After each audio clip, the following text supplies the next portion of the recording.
All right, if you would turn in your Bible to Colossians chapter number 1 this morning. Colossians chapter number 1. We're going to be continuing our journey through the book of Colossians. By doing this, well, last week we started talking about a certain subject. That subject is preeminence. And we started talking about what preeminence is and what that means and why it is the theme of the book of Colossians. And the theme of the book of Colossians is that it's all about Christ. Many scholars call it the Christ-centered epistle. And so preeminence in review is that Christ holds the rightful position as supreme over everything. That's creation, my life, your life, everything Christ is supreme over. And, when we've seen Christ last week, we looked at him as preeminent in our redemption. And that he is the only way that we might be reconciled to God. And that he reminds the Colossians there, in verses 13 and 14, of what God has done for them through the person of Jesus Christ and his preeminence and his glory. And so, number one, from last week, we talked about this in verse 13. It says, who hath delivered us from the power of darkness and hath translated us into the kingdom of his dear Son, in whom we have redemption through his blood, even the forgiveness of sins. And so we talked about him delivering us and that we find our hope in Jesus Christ. And that if we want freedom from sin and darkness and sorrow or anything that this world can offer and that we go through in this life, look to Jesus. And that he delivered us from the power of darkness. He broke that bondage to sin. He broke that punishment away from us and took the punishment of death upon himself that we might not have to suffer like he did. And he did it for us. And so he delivered us. And then we talked about how he had translated and redeemed us. And that translated just means that he moved our position from children of wrath, children of disobedience, into children of God. And we remember in verse number 12 that he talks about that we have our inheritance as the saints in light. And that we are now moved from sinners to saints. And that we are now aligned with Christ. And so Christ has moved our position and we have passed from death to life. And then finally we talked about that he forgave us. And so Christ is supreme over our previous condition, our current condition, and our future condition. And we talked about that a little bit Sunday night as well when we talked about and covered justification, glorification, all these other things that God is doing for us. It doesn't stop at salvation. You get saved, and then you keep growing. And God has a plan for your life. He has a plan for my life. And he is preeminent over that plan. And so what I want to talk about this morning is I want to get through one verse this morning. One verse. John loves it when I do this. I'm very good at being long-winded. But luckily my sermons aren't 40 minutes to an hour like everybody else's are. So we have one verse to get through. And the reason why I chose this is because we're moving from talking about Christ's preeminence in redemption to his preeminence in revelation. And that God is revealed to us through the person of Jesus Christ. If you look with me in verse number 15, so we've read 13 and 14. Now we get to 15. It says, who is the image of the invisible God, the firstborn of every creature. So there's two things that I want to focus on this morning. But before we focus on those, I want to tell you why Paul felt the need to address this. As we covered a couple of sermons ago in this series, we covered in an intro to the book of Colossians that there was some things going on there at the church. And so there was things that they were going through, like false doctrine that was seeping in. Remember that it was what I call it a cosmopolitan area. And it had all these different religions, all these different faiths, pagan religions, all these things were trying to bleed there into the church there at Colossae. And they were trying to change and warp the doctrine of Christ, warp the person that the church there worshipped into something else entirely. And to say that Christ was not good enough, that Christ is great and all, but you need this, you need this other thing, you need religious ceremonies, you need to keep the Sabbath day, you need to be circumcised, you need to do all these other things. And then, but you don't. And Paul goes to talk about this, and so the reason why he's addressing this and is because they had a warped perception of Jesus Christ. As a church, that's a very sad thing to say. If we need to address who we serve, it's a sad day. You know, we talked about that they had a testimony of thankfulness. They had a testimony of faith. They got all these different things in their reputation, that they were serving God, that they had good works from it. They had a lot of fruit to their account. They were growing. But still today, what scholars call the Colossian heresy is what bothered the church there at the time, and it bothers us today. We haven't gotten away from it. So the Colossian heresy were what we would say these false teachers were in abundance in their day as they are in our day. There was, what was some of their false teachings? There were four main false teachings of the Colossian heresy that bleed into our society today, and Paul had to fight them tooth and nail through the book of Colossians in his day. And so, number one, we talked about it. I mentioned this before, that these teachings, they not only warped the perception of Christ, they diminished his deity. They took away from the person of Christ in a way that they said he wasn't important anymore. He's great, but you need such and such. You need all these other things. Well, what were those things? Human philosophy was one of them. At that time, they had this idea that human reasoning and human philosophy were more important than God. Being able to reason amongst yourselves, and they were elevating their own thoughts and their own viewpoints over God. If you look with me in Colossians chapter number 2 and verse 8, Paul addresses this. He says, beware lest any man spoil you through philosophy and vain deceit, after the tradition of men, after the rudiments of the world, and not after Christ. So he said that we need to get everything else out of our mind and put Christ in it. So we need to focus in, and we not only does Christ need to have the preeminence in the church and authority over everything else, but he needs to be the Lord of our life. And so he was directly combating that human philosophy there. And then he goes on to talk about legalism. And we've talked about this with Judaistic legalism in the churches at Galatia and Philippi, everywhere else, where they say, well, we need the Sabbath day, we need circumcision, we need all these other things. And so they were teaching that our standing before God was contingent upon our observance of religious regulations and ceremonies. In Colossians chapter number 2 in verse 16, he addresses this. He says here in verse 16, let no man therefore judge you in meat or in drink or in respect of a holy day, or of the new moon, or of the Sabbath days, which are a shadow of things to come, but the body is of Christ.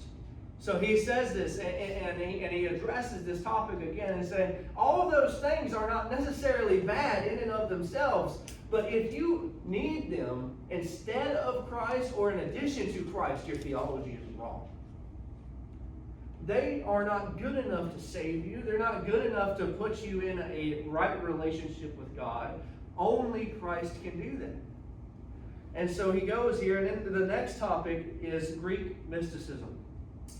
And this was just that pagan influence that was influencing the church there. And they were teaching that spiritual experiences were the goal.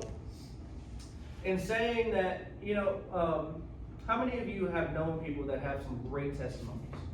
that have, their life has been changed so drastically, but then, somebody that grew up in church, that when they got saved, their life didn't really change that much. Sure, they were saved, sure, their position was moved, but they don't have that same drastic testimony. Does that make them any less a believer? No. Does that make them any less important to God? No. But this Greek mysticism said that if you don't have this experience of salvation, this drastic change in your life, and to a degree, we ought to have some change in our life. Our hearts ought to change, our desires ought to change to be more like God's, because our influence affects, our salvation influences all these things in our life. But they were wanting that drastic change. They were wanting the speaking in tongues. They were wanting all these other things and seeing visions and dreams and all these things that we don't do today. That we are not necessarily going to be utilizing in our daily ministries or anything like that. That was their focus. That was their goal. And so that was that Greek mysticism, and he combats that in verse number 18 of chapter 2. And he says, "Let no man beguile you of your reward in a voluntary humility and worshiping of angels, intruding unto those things which he hath not seen, vainly puffed up by his fleshly mind, and not holding up the head, from which all the body by joints and bands, having nourishment ministered and knit together, increases with the increase of God." And so he addresses this and says that you need to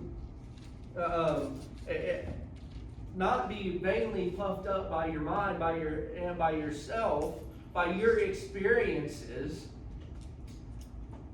You don't need to not hold up the head, and that head being Christ.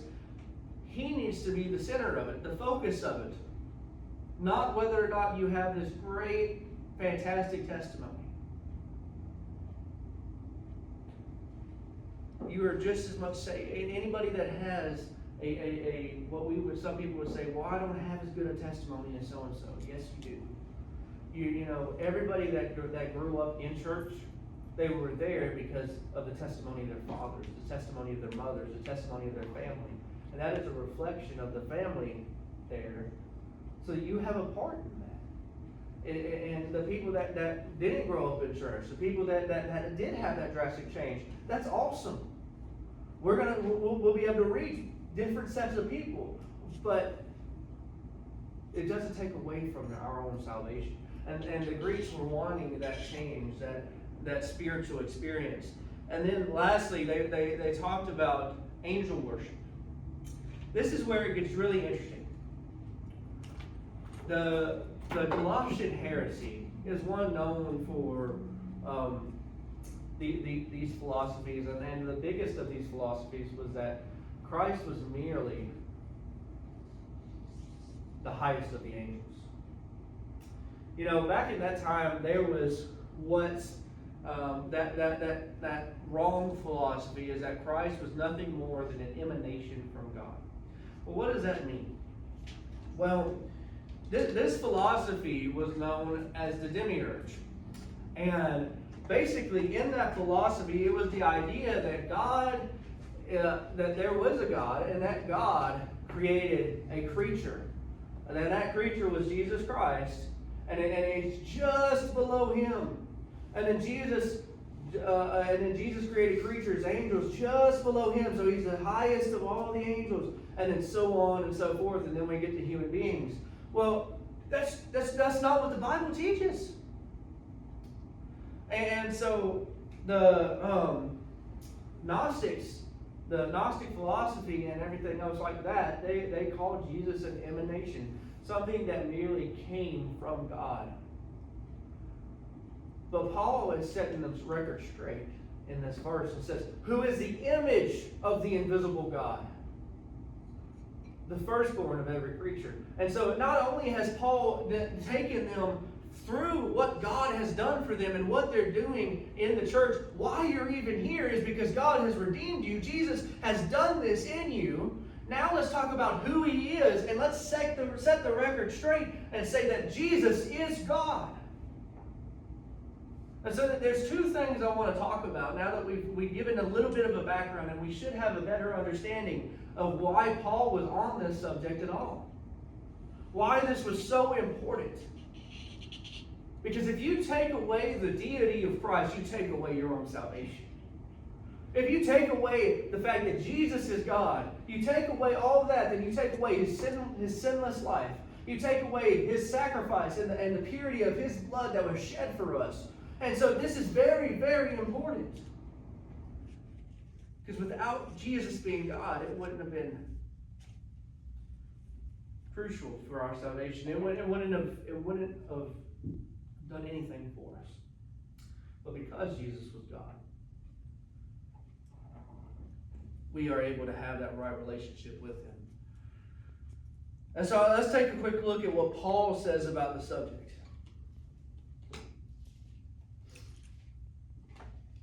He's correcting them, and in verse 15 he says again that he says there that who is the image of the invisible God. And that's the first phrase that I really want to focus on very quickly this morning. Is that word image. I want to talk just a minute about that word image.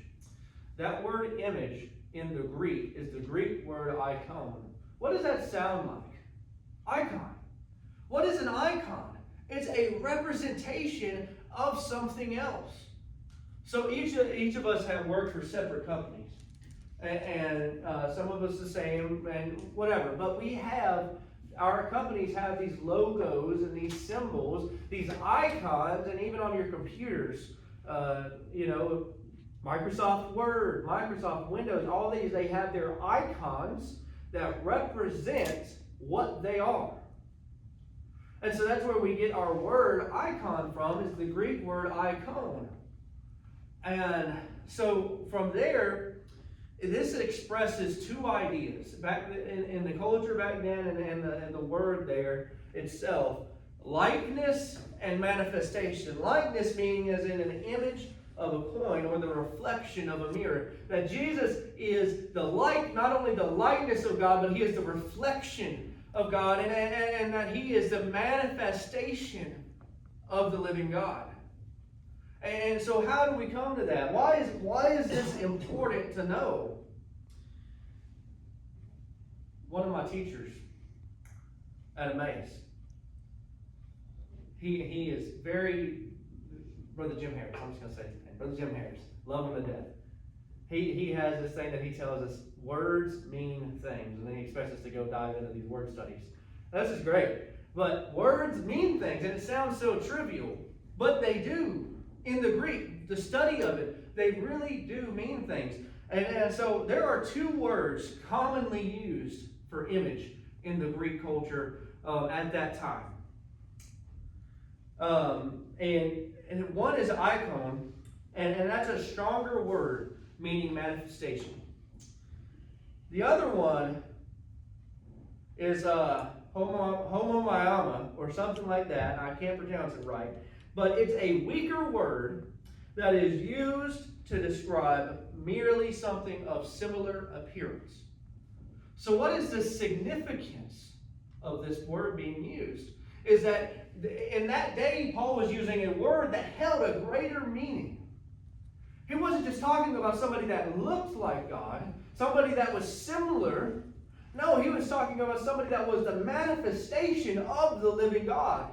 Somebody that, when it says, who is the image of the invisible God? Well, how are you going to be able to see the image of an invisible God? Through Jesus Christ. There at that time, there was people that, there's people today that argue that Jesus never claimed to be God. But we know through study of culture and through study of the Bible that he did multiple times claim to be God. Jesus says this in John 8:58, before Abraham was, I am. What is he saying there? Jesus lived thousands of years after Abraham in his earthly life. lived thousands of years, and he tells the people there, before Abraham was, I am. Well, what does that mean? I am God. If I was there, I am God. And then again in John 14:9, Jesus says, he that has seen me has seen the Father. Jesus is saying, I am God. Again, the writer of Hebrews states that who being in the brightness of his glory and the expressed image of his person, talking about Jesus Christ, that Jesus Christ is the express image of the person of God, who bring in the brightness of his glory. We serve a glorious God. And so Christ represents that full revelation of God given to man.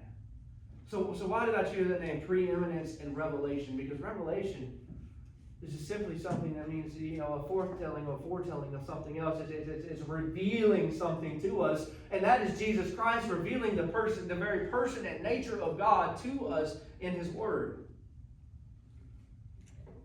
And so, if you want to know God, look to Jesus. If you want to see how God loves, His mercy, His holiness, His compassion, look to Jesus. We have that ability, we have that capability to search the Scriptures and look through the Word of God and see where Jesus was loving, see where Jesus shed tears for a fallen friend. See where He loves us. You want to see all of that, look to Jesus. And then the second thing I want to talk about very quickly is that second half of the verse. And it says, the firstborn of every creature. Well, what's immediately odd about? We're talking about Jesus Christ. What is immediately odd in our 2026 minds is the word firstborn. Well, we know Jesus is God. We know He's a manifestation of God. So how is He the firstborn? Because the word firstborn there meant something entirely different in this passage of Scripture. It meant something entirely different in that culture. And so Paul is expressing this, and he says, so what is meant by the word firstborn? The Greek word used for this was ptotikos. I can't pronounce it. But in the ancient world, this term was used to describe either priority in time or supremacy in rank. If you remember earlier, we talked about a little bit in Sunday school, and I mentioned it, is that the firstborn was important in the Hebrew culture. The firstborn was important in the Greco-Roman culture. The firstborn received the inheritance and the double portion of it. There's all things that the firstborn is privy to. So it wasn't just that he was the firstborn, but that he was the supreme being. He was supreme in rank, in position of time, in that he was the first. Well, where do we get that from? I want you to notice there that the word does not indicate in any way, shape, form, or fashion that Jesus is less than God.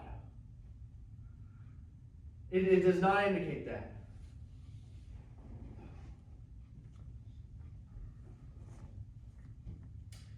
But rather, it sets Him over the entirety of creation. I want you to see something that, and I want, just don't have to flip there, but in the book of Isaiah, it says, unto us a child is born, unto us a son is given. Jesus Christ was given to us. That manifestation of God. He was given to us. Unto us a child was born, yes, but not merely a child being born is going to save all of humanity. But a son being given will. The Son of God. And so if you think about it, Jesus wasn't just anybody. He was the Son of God given to us that we might have a path to the Father, and that path being Him, the truest expression of the Father. John puts it this way, in John chapter number 1, if you turn there with me, just about everybody remembers this, because in John chapter number 1, we have one of the biggest defenses of Jesus' deity in all of the Bible. John chapter number 1, in verse 1. In the beginning was the Word, and the Word was with God, and the Word was God. The same was in the beginning with God. All things were made by him, and without him was not anything made that was made. In him was life, and the life was the light of men. And that light shineth in darkness, and the darkness comprehended it not. And if you move down to verse number, let's just keep reading, verse 6. There was a man sent from God, whose name was John, and this is talking about John the Baptist, that the same came for a witness, to bear witness of the light, that all men through him might believe. He was not that light, but was sent to bear witness of that light. That was the true light, which lighteth every man that cometh into the world. He was in the world, and the world was made by him, but the world knew him not. He came unto his own received him not, but as many as received him, to them gave he power to become the sons of God, even to them that believe on this manner, on his name, which were born not of blood, nor of the will of the flesh, nor of the will of man, but of God. And so, who is this talking about? Well, it says it in the next verse there, and the Word was made flesh and dwelt among us. You know, I just mentioned that Isaiah said this, that unto us a child is born, and unto us a son is given. Well, how was that son given? How is Jesus God? Well, in the beginning was the Word. Who was the Word? He was the light of the world. He was the life of the world. He was not only that, but he was wrapped in flesh and laid in the manger. He was born into this world to take on humanity so that he might die for humanity's sins. This is Jesus Christ. And the Word was made flesh and dwelt among us, and we beheld his glory, the glory as of the only begotten of the Father, full of grace and truth. You see, we've been talking about this entire time, the preeminence of God and his authority, the preeminence of Christ. Why does he have that preeminence? Because he is God. We've been talking about how Christ died for us, that he moved our position. Well, what does it say there in verse number 12? But as many as received him, to them gave he power to become the sons of God, even to them that believed on his name. Who is he talking about? Jesus Christ. So when we're talking about the firstborn, when he says he's the firstborn of every creature, this is his priority in time. This is his supremacy over all creation. He's not merely a creature, and so he's attacking these different, Paul is attacking these different theologies that say Jesus is merely an emanation, merely something that came from God. No, Jesus is God. And he's setting the record straight to the church there at Colossae, saying, don't be deceived by the false doctrine. Don't be deceived by all these other things, but know that Jesus is God, and by him are you saved. Only by him and his grace, his mercy, his forgiveness. And so why is this important? When Jesus is called the firstborn, it's not speaking of his birth, rather his position. There is no demiurge, there is no false truth to any false philosophy like that. There is no emanation from God. We do not serve somebody that is less than God. We serve God. We serve Jesus Christ. And so this brings the question. We talked about his preeminence in redemption, what he did for us, what he is doing for us. We talked about his preeminence in revelation, and that he is a perfect revelation to us of God the Father. But is he Lord of your life? Does he have preeminence in your life? Does he have preeminence in my life? We're going to have an invitation.